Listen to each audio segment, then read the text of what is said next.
इय्याका नअबुदु व इय्याका नस्तईन की आगाही रखने वाले शख्स ने जब इस मुल्क को खुद मुख्तार बाइख्तियार बनाना चाहा, जब उसने इस मुल्क को आगे बढ़ाना चाहा, जब उसने मुसलमान मुल्क में सोई मुस्लिम उम्मतों को जगाने की कोशिश की, जब उसने कश्मीर पर होने वाले जुल्म की अक़वाम मुत्तहिदा में मुखालफत की, जब उसने फ़लस्तीन पर होने वाले जुल्म के खिलाफ आवाज़ बुलंद की, तो हर बातिल कुव्वत ने उसके लिए घेरा तंग कर दिया और उस पर ये वाज़ेह कर दिया कि हाँ, मुश्किल बहुत है उनको जो होते हैं हक पर, हाँ मुश्किल बहुत है उनको जो रखते हैं इनकार की सलाहियत, हाँ मुश्किल बहुत है उनको जो सोचते हैं आज अपने लोगों का ही, हाँ मुश्किल बहुत है उनको जो रखते हैं आगाही।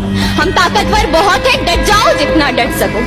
फना फी अल्लाह की तह में बका का राज मुज़मर है, जिसे मरना नहीं आता उसे जीना नहीं आता। वो मर्द नहीं जो डर जाए हालात के खूनी मंजर से, वो मर्द नहीं जो डर जाए हालात के खूनी मंजर से। जिस हाल में जीना मुश्किल हो उस हाल में जीना मर्दी है। हमारे जिस्म जख्मों से चूट से, हमारे जिस्म जख्मों से चूट सही तुम अपने शिकस्ता तीर गिनो, हमारे जिस्म जख्मों से चूट सही तुम अपने शिकस्ता तीर गिनो। खुद अहले मुसलमान बोलेंगे ये बाजी किसने हारी, ये बाजी हक की बाजी है, ये बाजी तुम ही हारोगे।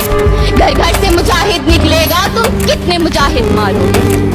हमें अब आगाही रखने वालों की कदर करनी होगी जनाब सदर, वरना होती नहीं जो कौम हक बात पे यकजा, उस कौम का हाकिमी फकत उसकी सरकार।